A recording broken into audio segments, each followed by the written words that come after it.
Hello friends, welcome to food funda. চলে এসেছি আজকে চিকেনের দারুণ একটি রেসিপি নিয়ে। চিকেনের তো অনেক রকম রেসিপি আমরা ট্রাই করি, কিন্তু একবার ট্রাই করতে পারো চিকেনের এই দারুণ টেস্টি রেসিপি চিকেন দো পেঁয়াজা। খুবই সহজ উপায়ে আজকে বানাবো, তো চলো শুরু করা যাক। তো সবার প্রথমে আমি নিয়ে নিয়েছি চিকেন। এবার চিকেন ম্যারিনেট করার জন্য এর মধ্যে দিয়ে দেব পরিমাণ মতো লবণ, হলুদ গুঁড়ো, লঙ্কা গুঁড়ো ও বেশ কিছুটা পরিমাণে সর্ষের তেল। এই সমস্ত উপকরণ দিয়ে চিকেন খুব ভালোভাবে ম্যারিনেট করে 30 মিনিটের জন্য ঢাকা দিয়ে রাখবো। এবার একটি বাটিতে নিয়ে নেব 2 চামচ টক দই, আর এর মধ্যে দিয়ে দেব 6 থেকে 7টি কাজু। এবার টক দই ও কাজু বাদাম মিক্সিতে দিয়ে একটি মিহি পেস্ট করে নেব। অন্যদিকে একটি কড়াইতে দিয়ে দেব বেশ কিছুটা পরিমাণে সর্ষের তেল। তেল খুব ভালোভাবে গরম হয়ে গেলে এর মধ্যে ফোড়নের জন্য দিয়ে দেব 1 চামচ জিরে, আর দেব কুচানো পেঁয়াজ।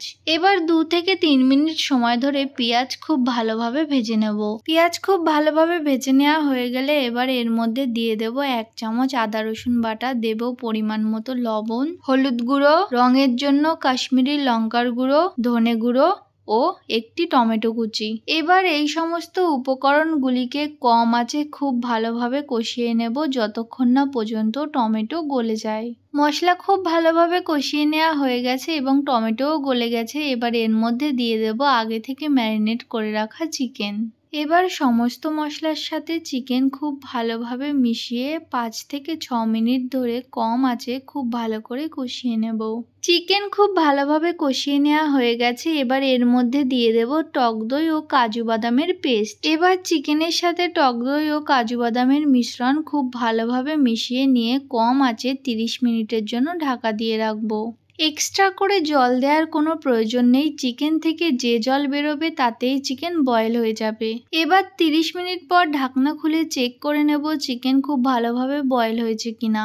অপরদিকে অন্য একটা কড়াইতে কিছুটা সাদা তেল গরম করে এর মধ্যে দিয়ে দেব পেঁয়াজ, টমেটো ও কাঁচা লঙ্কা কুচি, আর ওপর থেকে ছড়িয়ে দেব সামান্য কাসৌরি মেথি। এই সমস্ত উপকরণগুলিকে একটু স্টার ফ্রাই করে নেব।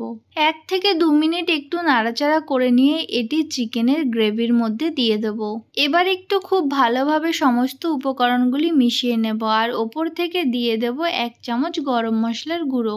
ব্যাস, তাহলেই তৈরি হয়ে যাবে চিকেনের দারুণ রেসিপি চিকেন দো পেঁয়াজা, যা ভাত, রুটি, পরোটা সবকিছুর সাথেই খেতে লাগবে অসাধারণ।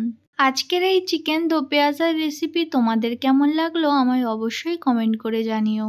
ভালো লাগলে একটি লাইক করে দিও আর সাবস্ক্রাইব করে পাশে থেকো। তাহলে আজকের মতো এইটুকুই, দেখা হবে নেক্সট ভিডিওতে। টাটা।